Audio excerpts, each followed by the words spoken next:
السلام علیکم ورحمۃ اللہ وبرکاتہ اعوذ باللہ من الشیطان الرجیم بسم اللہ الرحمن الرحیم رب اشرح لی صدری ویسر لی امری واحلل عقدۃ من لسانی یفقہوا قولی ربنا زدنا علما اللہم فقہنا فی الدین آمین یا رب العالمین۔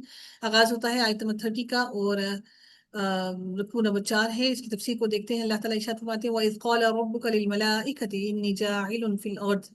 اللہ تعالیٰ ارشاد فرماتے ہیں کہ اور جب تیرے رب نے فرشتوں سے کہا بے شک میں زمین میں ایک جانشین بنانے والا ہوں، قالوا انہوں نے کہا اتجعل فیہا من یفسد فیہا ویسفک الدماء، انہوں نے کیا جواب دیا کہ کیا تو اس زمین میں وہ بنائے گا جو اس میں فساد کرے گا اور وہ پھر بہت خون بہائے گا، ویسفک الدماء بہت زیادہ خون بہائے گا، ونحن نسبح بحمدک اور جبکہ ہم تو تیری تسبیح بیان کرتے ہیں، ونقدس اور ہم تیری بہت زیادہ پاکیزگی بیان کرتے ہیں، لگا تیری ہر وقت ہمارا کام تیری تسبیح بیان کرنا ہے، وہ تیری پاکی بیان کرنا ہے۔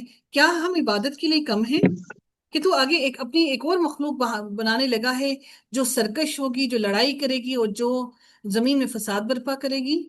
تو اللہ تعالیٰ نے یہاں پر آگے مزید ارشاد فرمایا کہ قال انی اعلم ما لا تعلمون، اللہ تعالیٰ نے فرمایا کہ انی بے شک میں، فرمایا اللہ تعالیٰ نے کہ اب یہاں پر دیکھیے قال کا لفظ ہے، واحد کا بات ہو رہی ہے، تو اس کا یقیناً آپ کو فوراً پتہ لگ جانا چاہیے کہ اب وہ واحد ہے تو لازمی طور پر اللہ تعالیٰ بات کر رہے ہیں۔ اللہ تعالیٰ نے فرمایا کہ بے شک میں وہ جانتا ہوں جو تم نہیں جانتے ہو، یعنی جو میں جانتا ہوں اس کا علم تمہیں نہیں ہے۔ ان آیات سے ایک بہت اہم ترین بات معلوم ہوتی ہے، وہ سمجھنے کو جو ملتی ہے وہ یہی ملتی ہے کہ فرشتے اللہ تعالیٰ کی ایک الگ مخلوق ہے، وہ انسان کی پیدائش سے پہلے موجود تھے۔ رسول اللہ صلی اللہ علیہ وآلہ وسلم نے ایمان کی تعریف میں اللہ تعالیٰ پر ایمان لانے کے بعد فرشتوں پر ایمان لانے کا تذکرہ کیا ہے، جس طرح اللہ تعالیٰ نے نبی کریم صلی اللہ علیہ وسلم نے بخاری شریف میں فرمایا کہ نیک انسانوں یا نیکی کی قوتوں کو فرشتے قرار دینا در حقیقت ان کے وجود سے انکار ہے جو ایمان کے منافی ہے، ایمان اس کے خلاف ہے۔ آپ کبھی بھی نیک انسانوں کو فرشتہ صفت نہیں کہہ سکتے ہیں کہ فرشتہ صفت ہے، نہیں، نیک انسانوں کو نیکی کی بدولت فرشتوں کے برابر قرار دینا اس کی حقیقت کے منافی ہے۔ ہم انسان کو فرشتوں کے برابر نہیں لا سکتے، بلکہ فرشتے فرشتے ہیں، وہ ہر قسم کی گناہ سے، ہر قسم کی غلطی سے مکمل طور پر پاک ہیں۔ اب اللہ تعالیٰ جب اگلی آیت میں مزید ارشاد فرماتے ہیں کہ اب یہاں پر جو خلیفہ کا لفظ ہے، ہم دیکھتے ہیں کہ خلیفہ کا لفظ کس لیے استعمال ہوا ہے۔ خلیفہ بیسیکلی وہ ہے جو کسی کی موت کے بعد یا اس کے غائب ہونے کی صورت میں اس کا جانشین بنے، یا تمام کے تمام کام خود سر انجام دے سکنے کی صورت میں بعض معاملات میں اس کا نائب ہو، اس کے ساتھ آگے ہیلپ کرنے والا ہیلپر ہو۔ یہاں خلیفہ سے اللہ کا خلیفہ مراد لینا درست نہیں ہے، کیونکہ نہ اللہ تعالیٰ پر موت آئے گی اور نہ وہ غائب ہے اور نہ وہ اپنے کاموں میں کسی کا محتاج ہے، بلکہ ابن کثیر نے کیا کہا کہ یعنی خلیفہ سے مراد ایسے لوگ ہیں جو نسل در نسل ایک دوسرے کے جانشین بنے۔ اسی طرح خلیفہ سے مراد صرف حضرت آدم علیہ السلام نہیں ہے، بلکہ پوری نوع انسان ہے، تمام انسان اس سے مراد ہیں۔ اس کی دلیل یہ ہے کہ زمین میں فساد اور خون بہانا آدم علیہ السلام نے نہیں کیا تھا، بلکہ اولاد آدم کا کام ہے، انہوں نے زمین میں خون بہایا اور زمین میں فساد برپا کیا۔ اللہ تعالیٰ مزید ارشاد فرماتے ہیں اگلی آیت کے اندر۔ اب یہاں پر ایک اور بات ہمیں جو سمجھنے کو ملتی ہے وہ یہ بھی ہے کہ فرشتوں کو انسان کا زمین میں فساد کرنا کیسے معلوم ہوا۔ اس کا جواب اگر ہم سمجھیں تو وہ یہ ہے کہ خود اللہ تعالیٰ نے انہیں بتا دیا تھا۔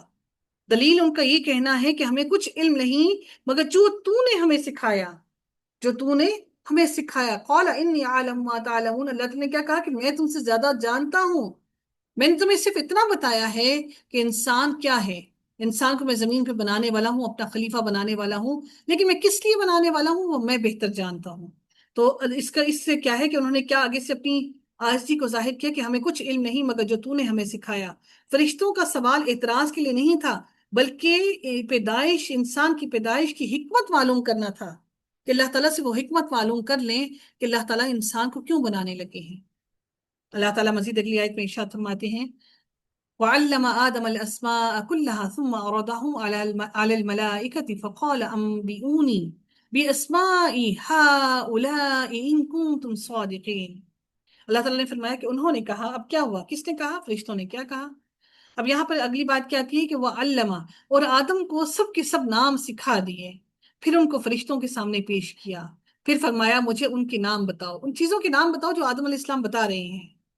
اگر تم سچے ہو، اگر تم سچے ہو تو مجھے ان چیزوں کے نام بتاؤ، اگر تم سمجھ رہے ہو کہ اللہ تعالیٰ نے انسان کو کیوں بنایا ہے اور تمہیں ہی بنانا کافی کیوں نہ تھا، اگر تمہیں سب کچھ علم ہے، اگر ان چیزوں کے نام ہی اگر معلوم ہے، تو اپنے پاس سے ہی کوئی نام رکھ کے معلوم کر کے بتا دو۔ تو انسان جو کسی چیز کا نام بھی دیتا ہے تو وہ اللہ تعالیٰ کی دی ہوئی ہمت اور قوت اور طاقت سے دیتا ہے۔ ہم کسی چیز کو نام بھی نہیں دے سکتے until and unless کہ اللہ تعالیٰ کی دی ہوئی قوت اور طاقت نہ ہو۔ اللہ تعالیٰ ہی ہمارے ذہن میں کسی چیز کا نام ڈالتے ہیں۔ انہوں نے فوراً ہی اللہ تعالیٰ کو کیا جواب دیا؟ قالو۔ اس کا مطلب یہ ہے کہ وہ چیزیں پہلے کس کو دی گئی، کس کے سامنے حاضر کی گئی؟ فرشتوں کے سامنے حاضر کی گئی کہ اب تم ان کے نام بتاؤ۔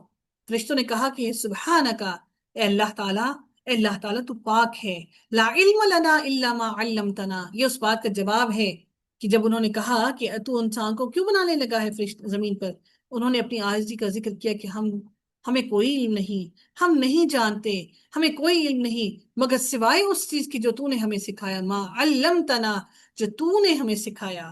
علم ہوتا ہے نا، انسان کے پاس خود علم ہوتا ہے۔ علما، علمتنا، یہاں پر باب تفعیل میں جانے کی وجہ سے کیا ہوا کہ یہ ہو گیا کہ ان کو سکھایا گیا، اللہ نے ان کو سکھایا، ٹھیک ہے، ان کو کسی نے سکھایا ہے۔ الا ما علمتنا، اس کا جو تو نے ہمیں علم دیا۔ انک انت العلیم الحکیم، بے شک اے میرے رب، اے میرے رب، بے شک تو ہی ہے جو بہت علم رکھنے والا، اور تیری ہر کام کے پیچھے حکمت چھپی ہے۔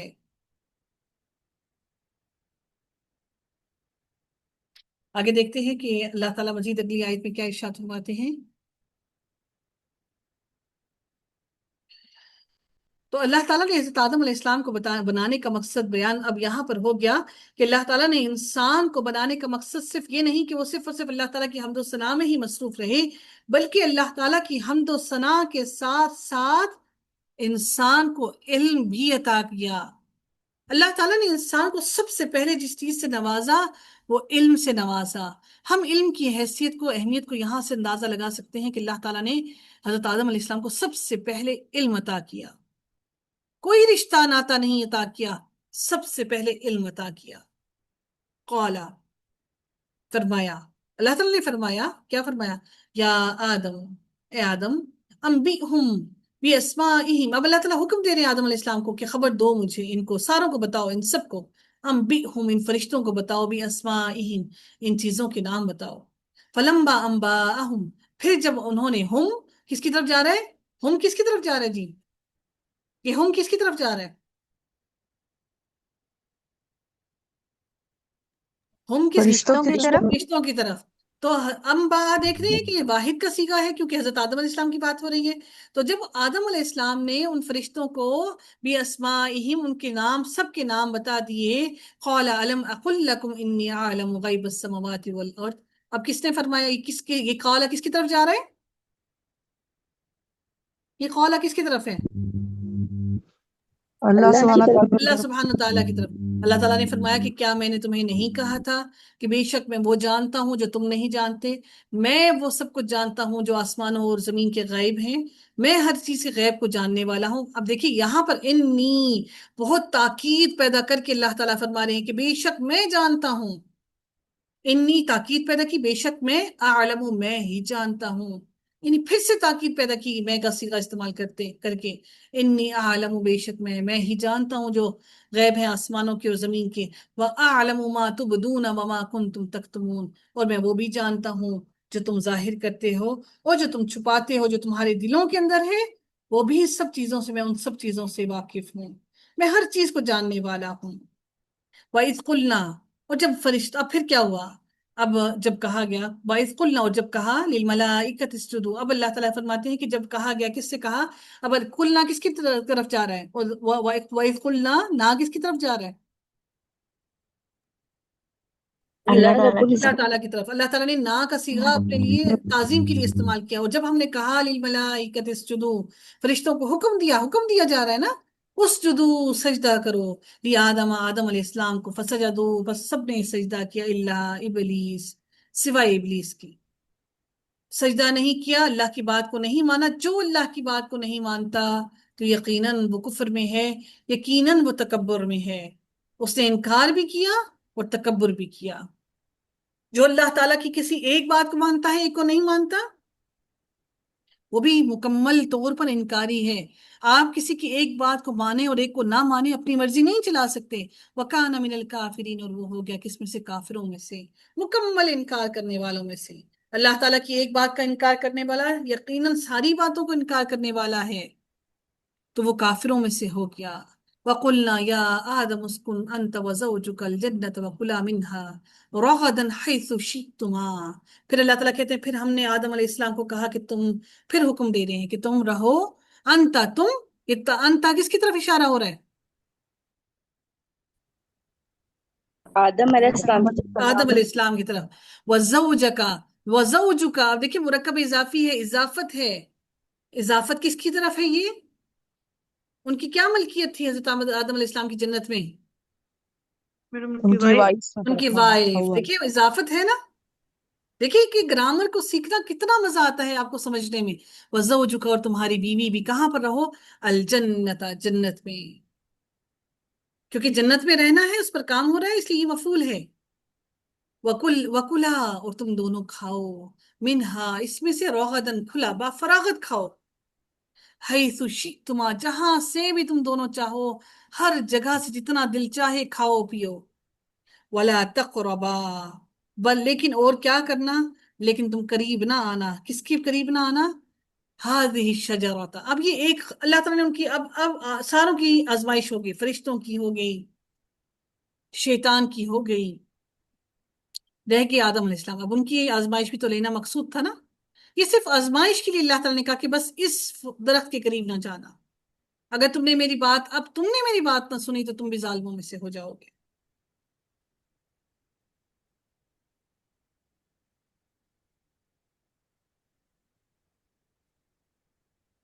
اچھا، کچھ چیزیں ایسی ہیں جو اللہ تعالیٰ نے پہلے وقتوں میں کی تھی، اب وہ چیزیں جائز نہیں ہیں۔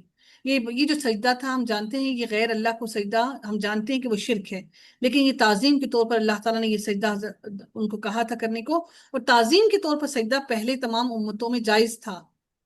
جب حضرت موسیٰ علیہ السلام آئے تو اس کے بعد اللہ تعالیٰ نے تعظیم، جب فرعون نے اپنے آپ کی اپنی عبادت کروانا شروع کر دی لوگوں سے، تو اللہ تعالیٰ نے اس کے بعد تعظیم کے طور پر سجدہ کرنا بھی ناجائز قرار دے دیا۔ عبداللہ بن ابی پر بیان کرتے ہیں کہ معاذ رضی اللہ تعالیٰ عنہ جب شام سے واپس آئے تو انہوں نے نبی کریم صلی اللہ علیہ وسلم کو سجدہ کیا۔ آپ صلی اللہ علیہ وسلم نے فرمایا معاذ یہ کیا ہے؟ کہا میں شام گیا تو میں نے انہیں دیکھا کہ وہ اپنے پادریوں اور افسروں کو سجدہ کرتے ہیں، میں نے دل میں چاہا کہ ہم آپ کے ساتھ اس طرح کریں، تو رسول اللہ صلی اللہ علیہ وسلم نے فرمایا تم جو کام نہ کرو، تم یہ کام نہ کرو، کیونکہ اگر میں کسی کا حکم دینے والا ہوتا کہ وہ غیر اللہ کو سجدہ کرے تو میں عورت کو حکم دیتا کہ وہ اپنے خاوند کو سجدہ کرے۔ مگر افسوس کہ جاہل صوفی اور عوام جب پیروں کے پاس حاضری دیتے ہیں تو انہیں سجدہ کرتے ہیں، اور وہ بھی اس پر خاموش رہ کر ان کی حوصلہ افزائی کرتے ہیں، ان کے پیروں میں جھک جاتے ہیں، سجدہ ان کے پیروں پر کرنا شروع کر دیتے ہیں۔ ابلیس، یاد رکھیے گا کہ ابلیس فرشتوں میں سے نہیں تھا بلکہ وہ جنوں سے تھا۔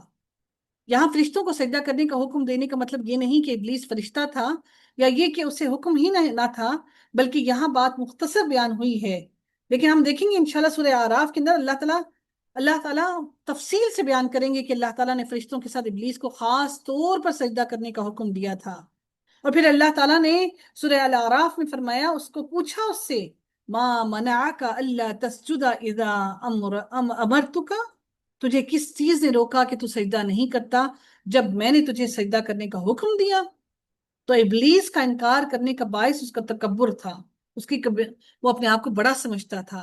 عبداللہ بن مسعود بیان کرتے ہیں کہ رسول اللہ صلی اللہ علیہ وسلم نے فرمایا وہ شخص جنت میں نہیں جائے گا جس کے دل میں ذرہ برابر بھی تکبر ہوگا۔ اب کیا ہوا؟ شیطان نے بھی تو اپنا کام کرنا تھا نا، فَأَزَلَّهُمَ الشَّيْطَانُ، بس شیطان نے ان دونوں کو پھسلوا دیا، شیطان نے ان دونوں کو پھسلوا دیا۔ کس سے پھسلوا دیا؟